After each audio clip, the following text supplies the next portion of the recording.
ਭਾਰਤੀ ਹਕੂਮਤੀ ਤੰਤਰ ਜਿਸ ਤਰੀਕੇ ਨਾਲ ਅੱਗੇ ਵਧ ਰਿਹਾ ਉਹਦੇ ਬਾਰੇ ਸਾਨੂੰ ਸਾਰਿਆਂ ਨੂੰ ਬਹੁਤ ਜ਼ਿਆਦਾ ਜ਼ਿੰਮੇਵਾਰੀ ਨਾਲ ਆਪਦੀ ਭੂਮਿਕਾ ਨਿਭਾਉਣੀ ਪਊਗੀ, ਕਿਉਂਕਿ ਇੰਡੀਅਨ ਮੀਡੀਆ ਜਿਹੜਾ ਹੈ ਉਹ ਬਰਤਾਂਤ ਸਿਰਜਣ ਵਿੱਚ ਬੜਾ ਮਾਹਿਰ ਹੈ। ਉਹ ਨਿੱਕੇ ਨਿੱਕੇ ਦੇਸੀ ਬੰਬ ਜੇ ਚਲਾਏ ਗਏ ਨੇ, ਜਿਹੜੀ ਦਰਬਾਰ ਸਾਹਿਬ ਦੇ ਨਾਲ ਸੰਬੰਧਿਤ ਪਾਰਕਿੰਗ ਆ ਸਾਰਾਗੜ੍ਹੀ ਹੈ। ਪਾਕਿਸਤਾਨ ਨਾਲ ਜਿੱਥੇ ਕਿ ਪਹਿਲਾਂ ਹੀ ਹਾਲਾਤ ਉੱਥੇ ਬੜੇ ਮਾੜੇ ਆ, ਅੱਜ ਇਮਰਾਨ ਖਾਨ ਦੀ ਗ੍ਰਿਫਤਾਰੀ ਹੋਈ ਆ ਉਸ ਮੁਲਕ ਦੇ ਵਿੱਚ, ਜਿੱਥੇ ਹੁਣੇ ਭਾਈ ਪਰਮਜੀਤ ਸਿੰਘ ਪੰਜਵੜ ਦੀ ਸ਼ਹਾਦਤ ਹੋਈ ਆ, ਉਸ ਮੁਲਕ ਦੇ ਵਿੱਚ ਲਾ ਕਾਨੂੰਨੀ ਜਾਂ ਪੋਲੀਟੀਕਲ ਸਿਆਸੀ ਤੌਰ ਦੇ ਉੱਤੇ ਹਾਲਾਤ ਬੜੇ ਹੱਥੋਂ ਨਿਕਲੇ ਹੋਏ ਨੇ। ਸੋ ਇਸ ਮਾਹੌਲ ਦੇ ਵਿੱਚ ਭਾਰਤ ਸਰਕਾਰ ਦੀ ਲੋੜ ਵੀ ਬੜੀ ਕਿ ਕੋਈ ਖੜਕਾ ਦੜਕਾ ਹੋਵੇ। ਸਤਿਆਪਾਲ ਮਲਿਕ ਨੇ ਠੋਕ ਵਜਾ ਕੇ ਕਿਹਾ ਕਿ ਜਿਹੋ ਜਿਹਾ ਹਿਸਾਬ ਕਿਤਾਬ ਆ ਵੀ ਸਾਰੇ ਮੁਲਕ ਦੇ ਵਿੱਚ ਬੀਜੇਪੀ ਅਗਲੀਆਂ ਚੋਣਾਂ ਹਾਰ ਸਕਦੀ ਆ, ਤੇ ਇਹਦੀ ਬੜੀ ਭਾਰੀ ਲੋੜ ਆ ਕਿ ਅਗਲੀਆਂ ਚੋਣਾਂ ਤੋਂ ਪਹਿਲਾਂ ਕਿਤੇ ਪਾਕਿਸਤਾਨ ਨਾਲ ਖੜਕਾ ਦੜਕਾ ਕਰ ਲਈਏ, ਲੜਾਈ ਪੜਾਈ ਹੋ ਜੇ, ਫੇਰ ਗੱਲ ਬਣ ਸਕਦੀ। ਇਹੋ ਜਿਹਾ ਮਾਹੌਲ ਆਹ ਬੰਬ ਧਮਾਕਿਆਂ ਤੋਂ ਬਾਅਦ ਵਿੱਚ ਬਣਦਾ ਦਿਖ ਰਿਹਾ। ਇਉਂ ਲੱਗ ਰਿਹਾ ਕਿ ਇਸ ਵਾਰੀ ਘੱਲੂਘਾਰੇ ਤੱਕ 6 ਜੂਨ ਤੱਕ ਆਉਂਦਿਆਂ ਪੂਰੇ ਪੰਜਾਬ ਦੇ ਵਿੱਚ ਫੌਜ ਲਾ ਕੇ ਐਕਸਰਸਾਈਜ਼ ਦੇ ਬਹਾਨੇ, ਇਹ ਨਾਲ ਇਸ ਤਰੀਕੇ ਦੀਆਂ ਘਟਨਾਵਾਂ ਦੇ ਬਹਾਨੇ ਥਾਂ ਥਾਂ ਤੇ ਚੈਕਿੰਗ ਹੋ ਰਹੀ ਹੋਊਗੀ, ਥਾਂ ਥਾਂ ਦੇ ਉੱਤੇ ਲੋਕਾਂ ਨੂੰ ਤੰਗ ਪਰੇਸ਼ਾਨ ਕੀਤਾ ਜਾ ਰਿਹਾ ਹੋਊ, ਤਲਾਸ਼ੀਆਂ ਲਈਆਂ ਜਾ ਰਹੀਆਂ ਹੋਣਗੀਆਂ। ਹੋ ਸਕਦਾ ਮਈ ਦੇ ਆਖਰੀ ਹਫ਼ਤੇ ਜਾਂ ਜੂਨ ਦੇ ਪਹਿਲੇ ਹਫ਼ਤੇ ਕੋਈ ਇਹੋ ਜਿਹੀ ਕਾਰਵਾਈ ਇੰਡੀਅਨ ਸਟੇਟ ਸਿਸਟਮ ਦੇ ਕੈਡ ਫੋਰਸਾਂ ਵੱਲੋਂ ਹੋ ਜਾਵੇ, ਜਿਸ ਤੋਂ ਬਾਅਦ ਵਿੱਚ ਸਟੇਟ ਜਿਹੜੀ ਆ ਉਹ ਇੱਕਦਮ ਇਹੋ ਜਿਹਾ ਮਾਹੌਲ ਬਣਾ ਦੇਵੇ ਕਿ ਸਾਨੂੰ ਤਾਂ ਜੀ ਕਰਫਿਊ ਵਰਗੇ ਹਾਲਾਤ ਬਣਾਉਣੇ ਪੈਣੇ ਆ। ਜਿਵੇਂ 18 ਮਾਰਚ ਨੂੰ ਭਾਈ ਅਮਰਤਪਾਲ ਸਿੰਘ ਦੀ ਗ੍ਰਿਫਤਾਰੀ ਦੇ ਬਹਾਨੇ ਅਗਲੇ 5-6 ਦਿਨ ਲੋਕਾਂ ਨੂੰ ਦਹਿਸ਼ਤ ਜ਼ਦਾ ਕਰੀ ਰੱਖਿਆ, ਹੁਣ ਵੀ 6 ਜੂਨ ਦੇ ਦਿਨ ਦੇ ਉੱਤੇ ਇਹੋ ਜਿਹੀ ਕੋਈ ਕਾਰਵਾਈ ਜਿਹੜੀ ਆ ਭਾਰਤੀ ਸਟੇਟ ਕਰਨ ਨੂੰ ਫਿਰਦੀ। TV 84 ਉੱਤੇ ਪ੍ਰੋਗਰਾਮ ਖਬਰ ਦੀ ਖਬਰ ਦੇਖ ਰਹੇ ਸਾਰੇ ਦਰਸ਼ਕਾਂ ਨੂੰ ਮੈਂ ਸਰਬਜੀਤ ਸਿੰਘ ਘੁਮਾਣ ਫਤਿਹ ਅਰਜ਼ ਕਰਦਾ ਜੀ। ਵਾਹਿਗੁਰੂ ਜੀ ਕਾ ਖਾਲਸਾ, ਵਾਹਿਗੁਰੂ ਜੀ ਕੀ ਫਤਿਹ। ਖਾਲਿਸਤਾਨ ਕਮਾਂਡੋ ਫੋਰਸ ਦੇ ਮੁਖੀ ਭਾਈ ਪਰਮਜੀਤ ਸਿੰਘ ਪੰਜਵੜ, ਜਿਹੜੇ ਕਿ ਪਿਛਲੇ ਦਿਨੀ ਲਾਹੌਰ ਦੇ ਵਿੱਚ ਸ਼ਹੀਦ ਹੋ ਗਏ ਸੀ, ਉਹਨਾਂ ਦੇ ਸੰਬੰਧ ਵਿੱਚ 10 ਮਈ ਨੂੰ ਮਤਲਬ ਸਵੇਰੋਂ ਕੱਲ ਨੂੰ ਅਕਾਲ ਤਖ਼ਤ ਸਾਹਿਬ ਦੇ ਸਨਮੁਖ ਗੁਰਦੁਆਰਾ ਝੰਡਾ ਬੁੰਗਾ ਦੇ ਵਿੱਚ ਅਖੰਡ ਪਾਠ ਆਰੰਭ ਹੋਣਾ, ਜਿਹੜਾ ਕਿ 12 ਮਈ ਨੂੰ ਭੋਗ ਪੈਣੇ ਆ, ਜਿੱਥੇ ਸਿੱਖ ਸੰਘਰਸ਼ ਨਾਲ ਸੰਬੰਧਿਤ ਜਥੇਬੰਦੀਆਂ, ਆਗੂ ਤੇ ਹੋਰ ਸੰਗਤਾਂ ਸ਼ਰਧਾ ਦੇ ਫੁੱਲ ਭੇਂਟ ਕਰਨਗੀਆਂ। ਅੱਜ ਵੀ ਅਸੀਂ ਭਾਈ ਦਲਜੀਤ ਸਿੰਘ ਬਿੱਟੂ, ਭਾਈ ਕੰਵਰਪਾਲ ਸਿੰਘ ਤੇ ਹੋਰ ਬਹੁਤ ਸਾਰੀਆਂ ਸਿੱਖ ਜਥੇਬੰਦੀਆਂ ਦੇ ਆਗੂ ਭਾਈ ਪਰਮਜੀਤ ਸਿੰਘ ਤੇ ਭਰਾਵਾਂ ਨੂੰ, ਪਰਿਵਾਰ ਨੂੰ ਮਿਲ ਕੇ ਆਏ ਆ। ਸਾਰਾ ਦਿਨ ਉੱਥੇ ਸਾਡਾ ਲੱਗਿਆ। ਪਰਿਵਾਰ ਚੜ੍ਹਦੀ ਕਲਾ ਚ ਤੇ ਸਿੱਖ ਸੰਗਤਾਂ ਦਾ ਵੱਲੋਂ ਜੋ ਇਸ ਮੌਕੇ ਇਸ ਪਰਿਵਾਰ ਦੇ ਨਾਲ ਇਕਜੁੱਟਤਾ ਤੇ ਇੱਕ ਮੁੱਠਤਾ, ਜੋ ਸ਼ਰਧਾ ਭਾਵ ਦਿਖਾਇਆ ਜਾ ਰਿਹਾ, ਜੋ ਪਿਆਰ ਸਤਿਕਾਰ ਦਿਖਾਇਆ ਜਾ ਰਿਹਾ, ਉਹਦੇ ਲਈ ਸਾਰਿਆਂ ਦਾ ਧੰਨਵਾਦ ਵੀ ਕੀਤਾ। ਇਸ ਪਰਿਵਾਰ ਨੇ ਜੋ ਕੁਝ ਝੱਲਿਆ, ਅੱਜ ਉੱਥੇ ਜਾ ਕੇ ਉਹ ਸਾਰਾ ਕੁਝ ਅੱਖਾਂ ਦੇ ਸਾਹਮਣੇ ਫੇਰ ਖੜਾ ਹੋ ਗਿਆ ਕਿ ਕਿਵੇਂ ਭਾਈ ਪਰਮਜੀਤ ਸਿੰਘ ਪੰਜਵੜ ਦੀ ਜਿਹੜੀ ਜ਼ਿੰਦਗੀ ਆ, ਉਹਦਾ ਇੱਕ ਪੱਖ ਦਾ ਸਭ ਨੂੰ ਪਤਾ ਵੀ ਉਹ ਇੱਕ ਜੁਝਾਰੂ ਜਰਨੈਲ ਸੀ, ਖਾੜਕੂ ਲਹਿਰ ਦੇ ਇੱਕ ਬੜੇ ਵੱਡੇ ਆਗੂ ਸੀ, ਪਰ ਜੋ ਕੁਝ ਉਹਨਾਂ ਦੇ ਪਰਿਵਾਰ ਦੇ ਨਾਲ ਬੀਤੀ ਉਹਦਾ ਬਹੁਤ ਘੱਟ ਲੋਕਾਂ ਨੂੰ ਪਤਾ। ਖਾਸ ਤੌਰ ਦੇ ਉੱਤੇ ਬਹੁਤੇ ਲੋਕ ਇਹ ਸਮਝਦੇ ਆ ਕਿ 1990 ਚ ਜਦੋਂ ਇਸ ਭਾਈ ਪਰਮਜੀਤ ਸਿੰਘ ਪੰਜਵੜ ਨੇ ਖਾੜਕੂ ਜਥੇਬੰਦੀ ਖਾਲਿਸਤਾਨ ਕਮਾਂਡੋ ਫੋਰਸ ਦਾ ਜਰਨੈਲ ਬਣ ਕੇ ਪਾਕਿਸਤਾਨ ਜਾਣਾ ਕੀਤਾ, ਵੀ ਉਦੋਂ ਬਾਅਦ ਫਿਰ ਸਟੇਟ ਨੇ ਸ਼ਾਇਦ ਜ਼ੁਲਮ ਕੀਤੇ ਹੋਣ, ਪਰ ਨਹੀਂ, ਉਦੋਂ ਪਹਿਲਾਂ ਹੀ, ਕਿਉਂਕਿ ਇਹਨਾਂ ਦੇ ਪਰਿਵਾਰ ਦੇ ਵਿੱਚੋਂ ਹੀ ਜਨਰਲ ਲਾਭ ਸਿੰਘ ਆ, ਜਿਹੜੇ ਕਿ 1984 ਤੋਂ ਪਹਿਲਾਂ ਹੀ ਸੰਤ ਭਿੰਡਰਾਂ ਵਾਲਿਆਂ ਦੇ ਸਹਿਯੋਗ, ਸਾਥ ਤੇ ਦਿਸ਼ਾ ਨਿਰਦੇਸ਼ ਹੇਠ ਸੇਵਾ ਕਰ ਰਹੇ ਸੀਗੇ। ਉਹਨਾਂ ਕਰਕੇ ਪਰਿਵਾਰ ਨੂੰ ਪਹਿਲਾਂ ਵੀ ਬੜਾ ਔਖਾ ਵਕਤ ਜਿਹੜਾ ਸੀ ਦੇਖਣਾ ਪੈ ਰਿਹਾ ਸੀਗਾ। ਸੋ 1984 ਦੇ ਦਰਬਾਰ ਸਾਹਿਬ ਦੇ ਹਮਲੇ ਤੋਂ ਬਾਅਦ ਵੀ ਇਸ ਟੱਬਰ ਨੂੰ ਬਹੁਤ ਨਿਸ਼ਾਨਾ ਬਣਾਇਆ ਜਾ ਰਿਹਾ ਸੀ ਲਗਾਤਾਰ। ਤੋ ਇਸ ਮੌਕੇ ਬੇਸ਼ੱਕ ਭਾਈ ਪੰਜਵੜ ਜਿਹੜੇ ਸੀ ਉਹ ਬੈਂਕ 'ਚ ਨੌਕਰੀ ਕਰਦੇ ਸੀ, ਪਰ ਉਹਨਾਂ ਦੇ ਉੱਤੇ ਜ਼ੁਲਮ ਜਿਹੜਾ ਸੀਗਾ, ਉਹਨਾਂ ਦਾ ਬਾਰ-ਬਾਰ ਗ੍ਰਿਫਤਾਰੀਆਂ ਹੋਣੀਆਂ, ਇਹ ਸਾਰਾ ਕੁਝ ਆਮ ਚੱਲਦਾ ਰਿਹਾ। ਅੱਜ ਉੱਥੇ ਜਿਹੜੇ ਭਰਾ ਬੈਠੇ ਸੀ ਦੋ, ਉਹਨਾਂ ਦੋਨਾਂ ਦੀ ਜੋ ਹਾਲਤ ਸੀ ਉਹ ਦੇਖ ਕੇ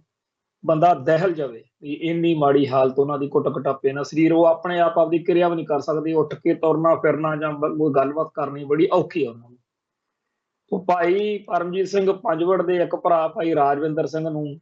1995 ਚ ਦੱਸਦੇ ਆ ਵੀ ਪੁਲਿਸ ਨੇ ਚੱਕ ਕੇ ਸ਼ਹੀਦ ਕਰਤਾ ਸੀ। ਉਹਨਾਂ ਦੇ ਮਾਤਾ ਜੀ ਨੂੰ ਵੀ ਇਸ ਤੋਂ ਪਹਿਲਾਂ ਐਵੇਂ ਚੱਕ ਕੇ ਗਾਇਬ ਕਰਤਾ, ਸ਼ਹੀਦ ਕਰਤਾ। ਤੇ ਇਹ ਸਾਰਾ ਕੁਝ ਜਿਹੜਾ ਚੱਲਿਆ ਉਹਨਾਂ ਨੇ ਕੌਮ ਦੀ ਸੇਵਾ ਦੇ ਲਈ, ਪੰਥ ਦੀ ਚੜ੍ਹਦੀ ਕਲਾ ਲਈ, ਇਹ ਸਾਰਾ ਕੁਝ ਤਾਂ ਆਪਣੀ ਥਾਂ ਤੇ ਆ। ਪਰ ਅਫਸੋਸ ਤੇ ਸ਼ਰਮ ਵਾਲੀ ਗੱਲ ਇਹ ਆ ਕਿ ਇੱਕ ਪਾਸੇ ਭਾਈ ਪਰਮਜੀਤ ਸਿੰਘ ਪੰਜਵੜ ਪੰਥ ਲਈ, ਕੌਮ ਲਈ ਏਡੀਆਂ ਭਾਰੀ ਕੁਰਬਾਨੀਆਂ ਕਰ ਰਹੇ, ਉਹਨਾਂ ਦਾ ਪਰਿਵਾਰ ਕੁਰਬਾਨੀਆਂ ਕਰ ਰਿਹਾ। ਦੂਜੇ ਪਾਸੇ ਇੰਡੀਅਨ ਮੀਡੀਆ ਤੇ ਹੋਰ ਬਹੁਤ ਸਾਰੇ ਜਿਹੜੇ ਕੈਟ ਟਾਊਟ ਬੰਦੇ ਆ, ਉਹ ਉਹਨਾਂ ਨੂੰ ਨਸ਼ਿਆਂ ਦਾ ਸਮਗਲਰ ਤੇ ਹੋਰ ਬਹੁਤ ਕੁਝ ਲਿਖ ਕੇ ਪੋਸਟਾਂ ਜਾਂ ਸੋਸ਼ਲ ਮੀਡੀਆ ਦੇ ਉੱਤੇ ਉਹਨਾਂ ਦੇ ਬਾਰੇ ਇਸ ਤਰ੍ਹਾਂ ਦੀਆਂ ਗੱਲਾਂ ਚੱਲਦੀਆਂ। ਇਹਦਾ ਜਵਾਬ ਦੇਣਾ ਬਣਦਾ ਸੀ ਖਾਲਸਾ ਪੰਥ ਨੂੰ, ਸਿੱਖ ਕੌਮ ਨੂੰ। ਪਰ ਪਤਾ ਨਹੀਂ ਸਾਡੀ ਕੌਮ ਨੂੰ ਕੀ ਹੋ ਗਿਆ ਵੀ ਆਪਦੀ ਕੌਮ ਦੇ ਲਈ ਲੜਨ ਮਰਨ ਵਾਲਿਆਂ ਦੇ ਮਗਰ ਖੜਨਾ, ਉਹਨਾਂ ਦੀ ਹਮਾਇਤ ਵਿੱਚ ਡਟਣਾ ਜਿੱਡੀ ਵੱਡੀ ਲੋੜ ਆ, ਉਸ ਤਰੀਕੇ ਨਾਲ ਕੀਤਾ ਨਹੀਂ ਜਾ ਰਿਹਾ। ਖੈਰ, ਇਹ ਸਾਫ਼ ਦਿਖ ਰਿਹਾ ਹੈਗਾ ਕਿ ਆਉਣ ਵਾਲੇ ਦਿਨਾਂ ਦੇ ਵਿੱਚ ਭਾਈ ਪਰਮਜੀਤ ਸਿੰਘ ਪੰਜਵੜ ਦੇ ਖਿਲਾਫ ਹੋਰ ਵੀ ਜ਼ਿਆਦਾ ਕੂੜ ਪ੍ਰਚਾਰ ਜਿਹੜਾ ਉਹ ਕੀਤਾ ਜਾਵੇ। ਇਸ ਕੂੜ ਪ੍ਰਚਾਰ ਦਾ ਉਹਨਾਂ ਨੇ, ਕਿਉਂਕਿ ਕੌਮ ਦੇ ਸ਼ਹੀਦਾਂ 'ਚ ਗਿਣਤੀ ਆ ਗਈ ਹੈ ਤੇ ਸ਼ਹੀਦ ਹੋਏ ਸਿੰਘ ਬਾਰੇ ਕੋਈ ਕਿਉਂ ਮਰਜ਼ੀ ਕਹੀ ਜਾਵੇ, ਉਹ ਗੱਲ ਬਾਅਦ ਦੀ ਆ। ਪਰ ਹੁਣ ਇਹ ਵੀ ਦਿਖ ਰਿਹਾ ਹੈਗਾ ਕਿ ਜਿਹੜੇ ਸਿੰਘ ਭਾਈ ਪਰਮਜੀਤ ਸਿੰਘ ਪੰਜਵੜ ਦੀ ਹਮਾਇਤ ਵਿੱਚ ਜਾਂ ਉਹਨਾਂ ਦੇ ਇਸ ਸ਼ਹੀਦੀ ਤੋਂ ਬਾਅਦ ਉਹਨਾਂ ਦੀ ਗੱਲ ਕਰਦੇ ਆ, ਉਹਨਾਂ ਨੂੰ ਵੀ ਟਾਰਗੇਟ ਕੀਤਾ ਜਾ ਰਿਹਾ ਕਿ ਇਹ ਤਾਂ ਜੀ ਬੜੇ ਮਾੜੇ ਬੰਦੇ ਆ। ਚੰਗੇ ਉਹ ਨੇ ਜਿਹੜੇ ਭਾਰਤ ਮਾਤਾ ਕੀ ਜੈ ਕਹਿਣ ਤੇ ਭਾਰਤ ਮਾਤਾ ਦੇ ਸ਼ਿਕਾਰ ਬਣੇ ਹੋਏ ਸਿੱਖ ਜਿਹੜੇ ਨੇ ਉਹਨਾਂ ਦੀ ਬੋਲੀ ਬੋਲਣ। ਸੋ ਜਿਹੜਾ ਇਸ ਸਾਰੇ ਮਸਲੇ ਦੇ ਉੱਤੇ ਸਾਡਾ ਕੌਮੀ ਤੌਰ ਤੇ ਨਜ਼ਰੀਆ ਬਣਦਾ, ਪੱਖ ਬਣਦਾ, ਉਹ ਇਹੀ ਆ ਕਿ ਜਿਹੜੇ ਬੰਦੇ ਭਾਰਤੀ ਹਕੂਮਤੀ ਸਿਸਟਮ ਨੂੰ ਚੰਗੇ ਨਹੀਂ ਲੱਗਦੇ, ਜਿਨ੍ਹਾਂ ਦੇ ਉੱਤੇ ਜ਼ੁਲਮ ਕੀਤਾ ਜਾ ਰਿਹਾ, ਜਿਨ੍ਹਾਂ ਦੇ ਕਤਲ ਕਰਨੇ ਬੜੇ ਜ਼ਰੂਰੀ ਆ ਸਿਸਟਮ ਨੂੰ, ਉਹਨਾਂ ਦੀ ਹਮਾਇਤ ਕਰੀਏ, ਉਹਨਾਂ ਦੇ ਹੱਕ ਵਿੱਚ ਖੜੀ। ਭਾਰਤੀ ਹਕੂਮਤੀ ਤੰਤਰ ਜਿਸ ਤਰੀਕੇ ਨਾਲ ਅੱਗੇ ਵਧ ਰਿਹਾ, ਉਹਦੇ ਬਾਰੇ ਸਾਨੂੰ ਸਾਰਿਆਂ ਨੂੰ ਬਹੁਤ ਜ਼ਿਆਦਾ ਜ਼ਿੰਮੇਵਾਰੀ ਨਾਲ ਆਪਦੀ ਭੂਮਿਕਾ ਨਿਭਾਉਣੀ ਪਊਗੀ, ਕਿਉਂਕਿ ਇੰਡੀਅਨ ਮੀਡੀਆ ਜਿਹੜਾ ਹੈ ਉਹ ਬਰਤਾਂਤ ਸਿਰਜਣ ਵਿੱਚ ਬੜਾ ਮਾਹਿਰ ਆ। ਤਾਂ ਪਿੱਛੇ ਜੇ ਇੱਕ ਕੁੜੀ ਆ ਗਈ ਮੂੰਹ ਤੇ ਤਿਰੰਗਾ ਜਿਹਾ ਬਣਾ ਕੇ, ਕੀ ਕੁਛ ਉਦੋਂ ਹੋਇਆ। ਹੁਣ ਵੀ ਇੱਕ ਉਹੋ ਜਿਹੀ ਗੱਲ ਦਿਖ ਰਹੀ ਹੈਗੀ ਆ ਜਿਹੜੀ ਆਪਾਂ ਕੱਲ ਵੀ ਚਰਚਾ ਕੀਤੀ ਸੀ ਵੀ 2 ਨਿੱਕੇ ਨਿੱਕੇ ਦੇਸੀ ਬੰਬ ਜੇ ਚਲਾਏ ਗਏ ਨੇ, ਜਿਹੜੀ ਦਰਬਾਰ ਸਾਹਿਬ ਦੇ ਨਾਲ ਸੰਬੰਧਿਤ ਪਾਰਕਿੰਗ ਆ ਸਾਰਾਗੜ੍ਹੀ ਵਾਲੀ। ਹੁਣ ਉਹਦੇ ਬਾਰੇ ਬਹੁਤ ਵੱਡੇ ਪੱਧਰ ਦੇ ਉੱਤੇ ਗ੍ਰਹਿ ਮੰਤਰਾਲੇ ਨੇ ਜਾਂ ਪੰਜਾਬ ਦੇ DGP ਨੇ ਇੱਥੇ ਆਉਣ ਤੋਂ ਬਾਅਦ ਜਿਸ ਤਰੀਕੇ ਨਾਲ ਪੰਜਾਬ ਭਰ ਦੇ ਵਿੱਚ ਤਲਾਸ਼ੀਆਂ ਦਾ ਜਾਂ ਹੋਰ ਇਸ ਤਰੀਕੇ ਨਾਲ ਨਾਕੇਬੰਦੀ ਦਾ ਸਾਰਾ ਦੌਰ ਚਲਾਇਆ, ਉਹਦੇ ਤੋਂ ਇੱਕ ਬੜਾ ਇਹ ਭਾਵ ਵੀ ਜਾ ਰਿਹਾ ਹੈਗਾ, ਕਿਉਂਕਿ ਇਸ ਤੋਂ ਪਹਿਲਾਂ ਇਹ ਵੀ ਚਰਚਾ ਚੱਲ ਰਹੀ ਹੈਗੀ ਆ ਕਿ ਪੰਜਾਬ ਦੇ ਵਿੱਚ ਬਹੁਤ ਵੱਡੇ ਲੈਵਲ ਦੇ ਉੱਤੇ ਇਹਨਾਂ ਦਿਨਾਂ ਦੇ ਵਿੱਚ ਫੌਜ ਦੀ ਐਕਸਰਸਾਈਜ਼ ਹੋਣੀ। ਹੁਣ ਫੌਜ ਦੀ ਐਕਸਰਸਾਈਜ਼ ਦੇ ਬਹਾਨੇ ਪਾਕਿਸਤਾਨ ਨਾਲ, ਜਿੱਥੇ ਕਿ ਪਹਿਲਾਂ ਹੀ ਹਾਲਾਤ ਉੱਥੇ ਬੜੇ ਮਾੜੇ ਆ, ਅੱਜ ਇਮਰਾਨ ਖਾਨ ਦੀ ਗ੍ਰਿਫਤਾਰੀ ਹੋਈ ਆ ਉਸ ਮੁਲਕ ਦੇ ਵਿੱਚ, ਜਿੱਥੇ ਹੁਣੇ ਹੀ ਭਾਈ ਪਰਮਜੀਤ ਸਿੰਘ ਪੰਜਵੜ ਦੀ ਸ਼ਹਾਦਤ ਹੋਈ ਆ, ਉਸ ਮੁਲਕ ਦੇ ਵਿੱਚ ਲਾ ਕਾਨੂੰਨੀ ਜਾਂ ਪੋਲੀਟੀਕਲ ਸਿਆਸੀ ਤੌਰ ਦੇ ਉੱਤੇ ਹਾਲਾਤ ਬੜੇ ਹੱਥੋਂ ਨਿਕਲੇ ਹੋਏ ਨੇ। ਸੋ ਇਸ ਮਾਹੌਲ ਦੇ ਵਿੱਚ ਭਾਰਤ ਸਰਕਾਰ ਦੀ ਲੋੜ ਵੀ ਬੜੀ ਹੈ ਕਿ ਕੋਈ ਖੜਕਾ ਦੜਕਾ ਹੋਵੇ। ਕੱਲ ਪਰਸੋਂ ਸੱਤਾਪਾਲ ਮਲਿਕ ਜਿਹਨੇ ਕਿਸਾਨ ਸੰਘਰਸ਼ ਵਾਲੇ ਦਿਨਾਂ ਦੇ ਵਿੱਚ ਵੀ ਕਿਸਾਨ ਸੰਘਰਸ਼ ਦੀ ਹਮਾਇਤ ਕੀਤੀ ਤੇ ਮੋਦੀ ਤੰਤਰ ਦਾ ਵਿਰੋਧ ਕੀਤਾ, ਉਹ ਗਵਰਨਰ ਸੀ ਮੇਘਾਲਿਆ ਦਾ, ਤੇ ਹੁਣ ਉਹਨੇ ਹੋਰ ਵੀ ਜ਼ਿਆਦਾ ਸਖਤ ਤੇ ਤਲਖ ਗੱਲਾਂ ਕਹੀਆਂ ਨੇ ਕਿ ਪੁਲਵਾਮਾ ਵਾਲਾ ਜਿਹੜਾ ਅਟੈਕ ਹੋਇਆ ਸੀ, ਉਦੋਂ ਮੇਰੇ ਨਾਲ ਮੋਦੀ ਨੇ ਜਾਂ ਮੋਦੀ ਤੰਤਰ ਨੇ ਕੀ ਕੁਝ ਕਿਹਾ ਜਾਂ ਕੀ ਕੁਝ ਕੀਤਾ। ਸੋ ਉਸ ਨੂੰ ਗ੍ਰਿਫਤਾਰ ਕਰਨ ਜਾਂ ਉਸ ਨੂੰ ਡਰਾਉਣ ਧਮਕਾਉਣ ਦੇ ਸਾਰੇ ਯਤਨ ਅਸਫਲ ਹੁੰਦੇ ਜਾ ਰਹੇ ਨੇ। ਪਰ ਉਹਦੀ ਇੱਕ ਸੋਸ਼ਲ ਮੀਡੀਆ ਉੱਤੇ ਵੀਡੀਓ ਬੜੀ ਘੁੰਮ ਰਹੀ ਹੈ, ਜਿਸ ਇੰਟਰਵਿਊ ਦੇ ਵਿੱਚ ਸੱਤਿਆਪਾਲ ਮਲਿਕ ਨੇ ਠੋਕ ਵਜਾ ਕੇ ਕਿਹਾ ਕਿ ਜਿਹੋ ਜਿਹਾ ਹਿਸਾਬ ਕਿਤਾਬ ਆ ਵੀ ਸਾਰੇ ਮੁਲਕ ਦੇ ਵਿੱਚ BJP ਅਗਲੀਆਂ ਚੋਣਾਂ ਹਾਰ ਸਕਦੀ ਆ, ਤੇ ਇਹਦੀ ਬੜੀ ਭਾਰੀ ਲੋੜ ਆ ਕਿ ਅਗਲੀਆਂ ਚੋਣਾਂ ਤੋਂ ਪਹਿਲਾਂ ਕਿਤੇ ਪਾਕਿਸਤਾਨ ਨਾਲ ਖੜਕਾ ਦੜਕਾ ਕਰ ਲਈਏ, ਲੜਾਈ ਪੜਾਈ ਹੋ ਜੇ, ਫੇਰ ਗੱਲ ਬਣ ਸਕਦੀ। ਕਿਉਂਕਿ ਇਹਦੇ ਨਾਲ ਫਿਰ ਸਾਰੇ ਮੁਲਕ ਨੂੰ ਦੇਸ਼ ਭਗਤੀ ਦੇ ਰੰਗ 'ਚ ਰੰਗ ਕੇ, ਪੰਪ ਪੁੰਪ ਮਾਰ ਕੇ ਮੋਦੀ ਨੂੰ ਜੇਤੂ ਫਤਿਹ ਵਾਲਾ ਬਣਾ ਕੇ ਦੇਵਤਾ, ਫਿਰ ਵੋਟਾਂ ਜਿਹੜੀਆਂ ਲੱਗੀਆਂ ਸ਼ਾਇਦ ਜਿੱਤੀਆਂ ਜਾ ਸਕਦੀਆਂ। ਹੁਣ ਇਹ ਸੋਚ ਦੇ ਤਹਿਤ ਉਹ ਕਹਿੰਦਾ ਪਾਕਿਸਤਾਨ ਨਾਲ ਕੋਈ ਪੰਗਾ ਖੜਾ ਕਰ ਸਕਦੇ। ਇਹ ਗੱਲ ਆਪਾਂ ਚੇਤੇ ਰੱਖੋ ਕਿ ਇੰਦਰਾ ਗਾਂਧੀ ਦੇ ਵੇਲੇ ਵੀ ਇੱਕ ਆਪਰੇਸ਼ਨ ਸ਼ਾਂਤੀ ਜਾਂ ਇਹ ਆਪਰੇਸ਼ਨ ਬੁੱਢ ਰੋਜ਼, ਆਪਰੇਸ਼ਨ ਬਲੂ ਸਟਾਰ ਵਾਂਗੂ ਇੱਕ ਆਪਰੇਸ਼ਨ ਦੀ ਚਰਚਾ ਹੁੰਦੀ ਰਹੀ ਆ, ਜਿਹਦੇ ਤਹਿਤ ਇਹ ਸੀਗਾ ਕਿ ਚਲੋ ਦਰਬਾਰ ਸਾਹਿਬ ਦੇ ਉੱਤੇ ਜੋ ਫੌਜੀ ਹਮਲਾ ਕਰਨਾ ਸੀ ਉਹ ਤਾਂ ਕਰ ਲਿਆ, ਪਰ ਜਦੋਂ 1984 ਦੇ ਵਿੱਚ ਗੁਰਪੁਰਬ ਆਵੇ ਪਹਿਲੇ ਪਾਤਸ਼ਾਹ ਦਾ, ਜਦੋਂ ਨਨਕਾਣਾ ਸਾਹਿਬ ਦੇ ਵਿੱਚ ਜਾਂ ਦੁਨੀਆ ਭਰ ਦੇ ਗੁਰਦੁਆਰਿਆਂ 'ਚ ਸਿੱਖ ਜਿਹੜੇ ਆ ਉਹ ਪਹਿਲੇ ਪਾਤਸ਼ਾਹ ਦਾ ਗੁਰਪੁਰਬ ਮਨਾ ਰਹੇ ਹੋਣ, ਉਦੋਂ ਪਾਕਿਸਤਾਨ ਦੇ ਨਾਲ ਇੱਕ ਲੜਾਈ ਛੇੜ ਦਿੱਤੀ ਜਾਵੇ, ਇੱਕ ਛੇੜਖਾਨੀ ਭਾਰਤ ਦੇ ਪੰਜਾਬ ਵਾਲੇ ਸਰਹੱਦ ਤੇ ਕਰਕੇ ਫਿਰ ਫੌਜਾਂ ਇੱਕਦਮ ਪਿੱਛੇ ਭੱਜ ਲੈਣ ਕਿ ਜਿਵੇਂ ਅਸੀਂ ਤਾਂ ਹਾਰ ਗਏ ਹਾਂ, ਸਾਡੀ ਤਾਂ ਦੁਰਗਤੀ ਹੋ ਰਹੀ ਹੈ। ਤੇ ਜਦੋਂ ਪਾਕਿਸਤਾਨੀ ਫੌਜ ਇਸ ਭੁਲੇਸੇ ਵਿੱਚ ਅੱਗੇ ਵਧੇ ਤਾਂ ਫਿਰ ਉਸ ਮਾਹੌਲ ਦੇ ਵਿੱਚ ਹਮਲਾ ਕਰਕੇ ਪਾਕਿਸਤਾਨ ਤੇ ਭਾਰਤ ਦੀ ਇੱਕ ਵੱਡੀ ਭਾਰੀ ਜਿਹੜੀ ਲੜਾਈ ਆ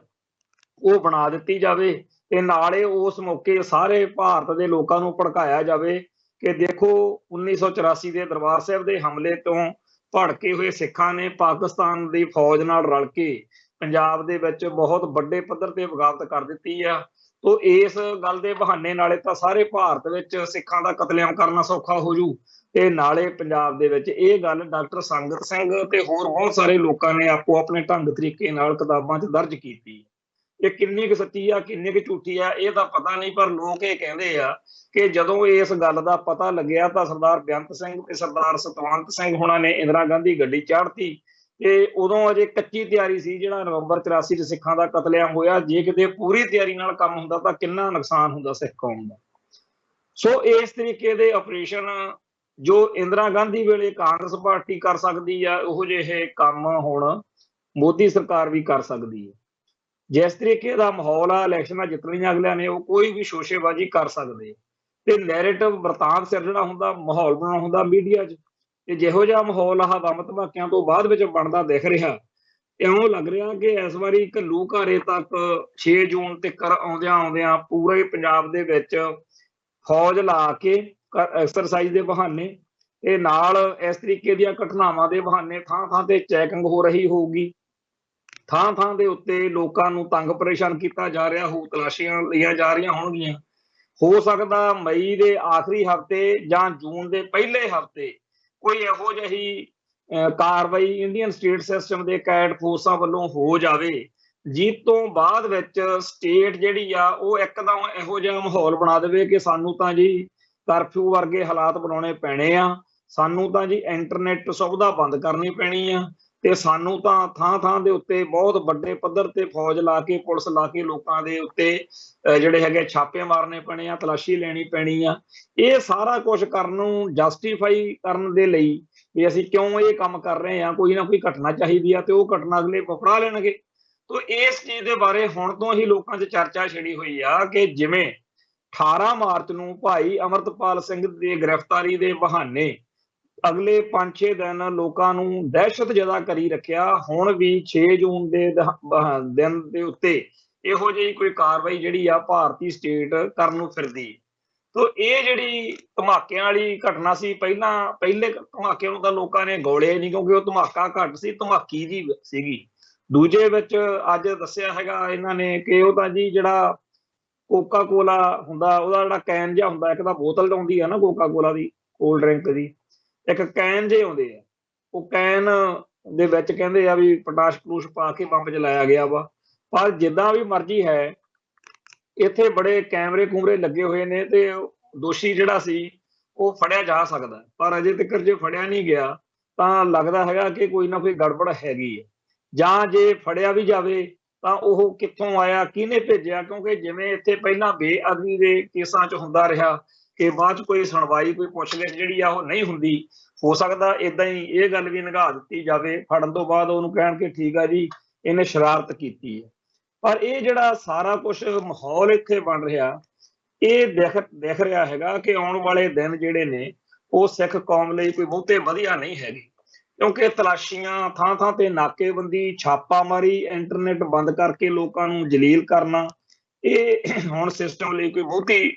ਔਖੀ ਜੀ ਗੱਲ ਨਹੀਂ ਰਹਿ ਗਈ, ਇਹ ਉਹਨਾਂ ਲਈ ਸੌਖਾ ਜਿਹਾ ਕੰਮ। ਤੇ ਜਿਸ ਤਰੀਕੇ ਦੇ ਨਾਲ ਪੰਜਾਬ ਦੇ ਵਿੱਚ ਜਿਹੜੇ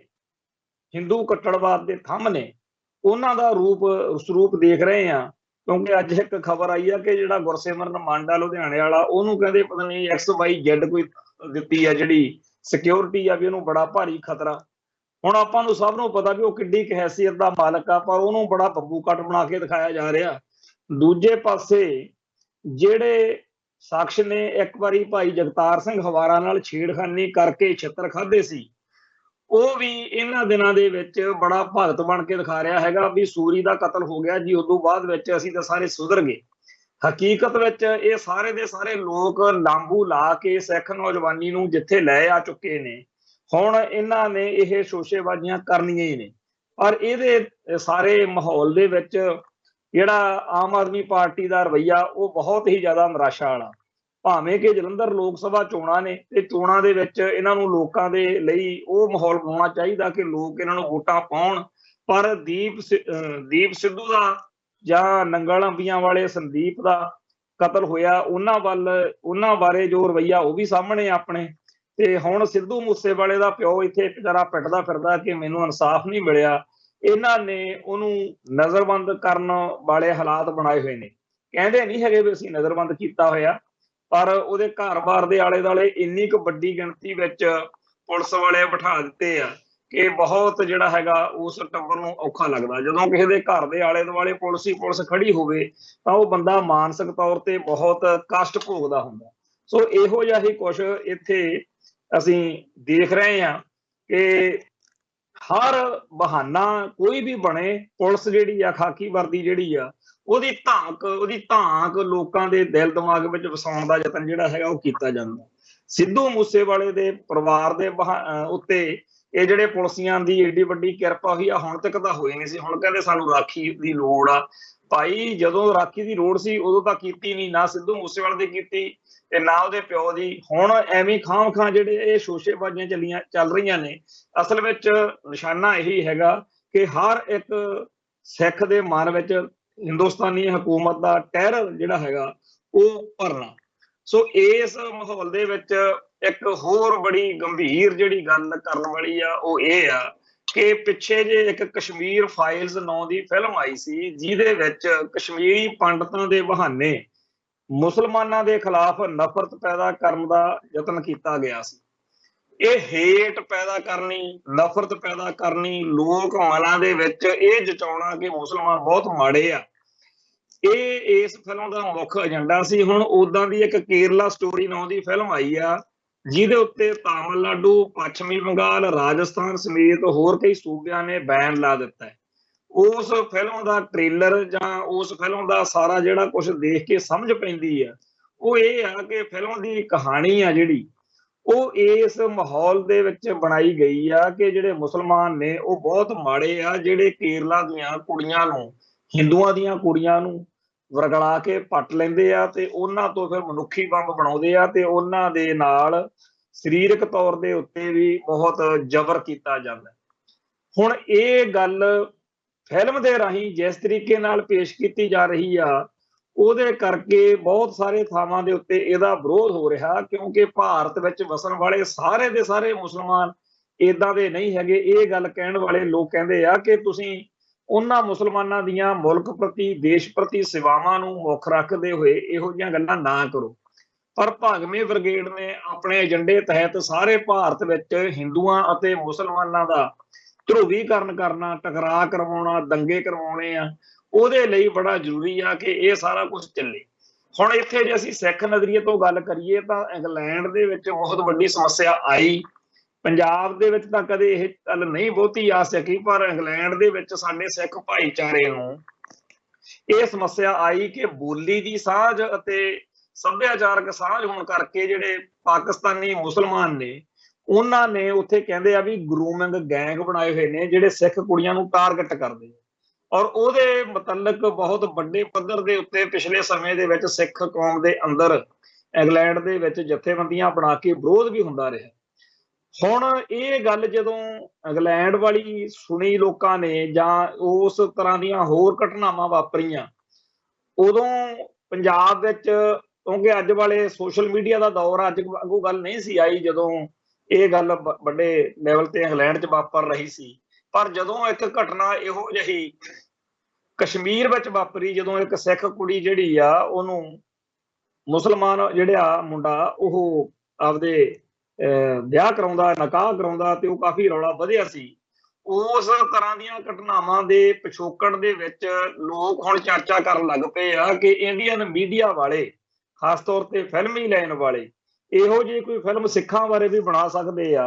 ਕਿ ਹਜ਼ਾਰਾਂ ਸਿੱਖਾਂ ਦੀਆਂ ਕੁੜੀਆਂ ਜਿਹੜੀਆਂ ਨੇ ਉਹਨਾਂ ਨੂੰ ਜੀ ਮੁਸਲਮਾਨ ਪੱਟ ਕੇ ਲੈ ਗਏ, ਉਹਨਾਂ ਨੂੰ ਬਰਗਲਾ ਕੇ ਲੈ ਗਏ। ਇਹ ਜਿਹੜੀ ਸਾਰੀ ਗੱਲ ਅਸੀਂ ਇੱਥੇ ਚਰਚਾ 'ਚ ਲਿਆ ਰਹੇ ਹਾਂ ਉਹ ਇਹ ਹੈ ਕਿ ਜਿਹੜੇ ਭਾਰਤ ਵਿੱਚ ਮੁਸਲਮਾਨ ਵਸਦੇ ਆ ਉਹਨਾਂ ਨੂੰ ਇਸ ਗੱਲ ਦੀ ਸਮਝ ਹੈਗੀ ਹੈ ਕਿ ਅਸੀਂ ਵੀ ਗੁਲਾਮ ਆ ਤੇ ਛਿੱਤਰ ਖਾ ਰਹੇ ਹਾਂ, ਤੇ ਸਿੱਖ ਵੀ ਸਾਡੇ ਵਾਂਗੂ ਹੀ ਇੱਥੇ ਨਰਕ ਭੋਗ ਰਹੇ। ਦੂਜੀ ਗੱਲ ਇਹ ਹੈਗੀ ਆ ਕਿ ਜਿਹੜੇ ਲੋਕ ਸਿੱਖ ਕੌਮ ਦਾ ਦੂਜੇ ਭਾਈਚਾਰਿਆਂ ਨਾਲ ਟਕਰਾਅ ਚਾਹੁੰਦੇ ਆ ਉਹ ਬੜੇ ਖੁਸ਼ ਹੋਣਗੇ ਜੇਕਰ ਇਹੋ ਜਿਹਾ ਮਸਾਲਾ ਮਿਲੇ ਕਿ ਲਓ ਜੀ ਸਿੱਖਾਂ ਦੀ ਇੱਜ਼ਤ ਨੂੰ, ਅਣਖ ਨੂੰ ਦਾਗ ਲਾਇਆ ਜਾ ਰਿਹਾ। ਸੋ ਜਿਹੜੇ ਮੁਸਲਮਾਨ, ਚਾਹੇ ਉਹ ਕਿਸੇ ਵੀ ਮੁਲਕ 'ਚ ਨੇ, ਇੰਗਲੈਂਡ ਦੀ ਗੱਲ ਚੱਲ ਰਹੀ ਆ, ਹੋਰ ਕਿਸੇ ਮੁਲਕ 'ਚ ਵੀ ਹੋ ਸਕਦੇ ਆ, ਜਿਹੜੇ ਏਦਾਂ ਦੇ ਕਾਰੇ ਕਰਦੇ ਆ ਉਹਨਾਂ ਨੂੰ ਇਹ ਗੱਲ ਪਤਾ ਹੋਣੀ ਚਾਹੀਦੀ ਆ ਕਿ ਇਸ ਕਰਤੂਤ ਦਾ ਖਮਿਆਜਾ ਭਾਰਤੀ ਮੁਸਲਮਾਨਾਂ ਨੂੰ ਕਿਸ ਤਰੀਕੇ ਨਾਲ ਭੁਗਤਣਾ ਪੈ ਸਕਦਾ। ਜਿਹੜੀ ਆ ਫਿਲਮ ਦੀ ਆਪਾਂ ਗੱਲ ਕੀਤੀ ਆ ਕੇਰਲਾ ਸਟੋਰੀ, ਇਹਦਾ ਟ੍ਰੇਲਰ ਦੇਖਣ ਤੋਂ ਬਾਅਦ ਹਰ ਇੱਕ ਬੰਦਾ ਇਹੀ ਗੱਲ ਸੋਚਦਾ ਕਿ ਜੇ ਵਾਕਿਆ ਹੀ ਇਹ ਸਾਰਾ ਕੁਝ ਵਾਪਰ ਰਿਹਾ ਤਾਂ ਸਾਨੂੰ ਪੂਰਾ ਬੇਗਰਕ ਹੋਣਾ ਪਊਗਾ। ਆਪਦੀਆਂ ਧੀਆਂ ਭੈਣਾਂ ਦੀ ਰਾਖੀ ਲਈ ਸਾਨੂੰ ਇਹਨਾਂ ਮੁਸਲਮਾਨਾਂ ਦੇ ਖਿਲਾਫ ਡਟਣਾ ਪਊਗਾ। ਸੋ ਭਾਰਤ ਦੇ ਵਿੱਚ ਫਿਲਮਾਂ ਜਾਂ ਹੋਰਨਾਂ ਸਾਧਨਾਂ ਰਾਹੀਂ ਜਿਸ ਤਰੀਕੇ ਨਾਲ ਮੁਸਲਮਾਨਾਂ ਦੇ ਖਿਲਾਫ ਵਰਤਾਂਤ ਸਿਰਜਿਆ ਜਾ ਰਿਹਾ, ਜਿਹਦੇ ਵਿੱਚ ਕਿਸੇ ਸਮੇਂ ਵੀ ਅੰਦਰੂਨੀ ਖਾਨਾ ਜੰਗੀ ਹੋ ਸਕਦੀ ਹੈ, ਉਸ ਮਾਹੌਲ ਨੂੰ ਧਿਆਨ 'ਚ ਰੱਖਦਿਆਂ ਹੋਇਆਂ ਸਾਨੂੰ ਸਿੱਖ ਕੌਮ ਨੂੰ ਵੀ ਆਪਦੇ ਸਰੋਕਾਰਾਂ ਪ੍ਰਤੀ ਚਿੰਤਤ ਹੋਣ ਦੀ ਲੋੜ ਆ। ਸਾਡੇ ਕੌਮ ਦੇ ਅੰਦਰ ਇਹੋ ਜਿਹਾ ਕੋਈ ਮਾਹੌਲ, ਕੋਈ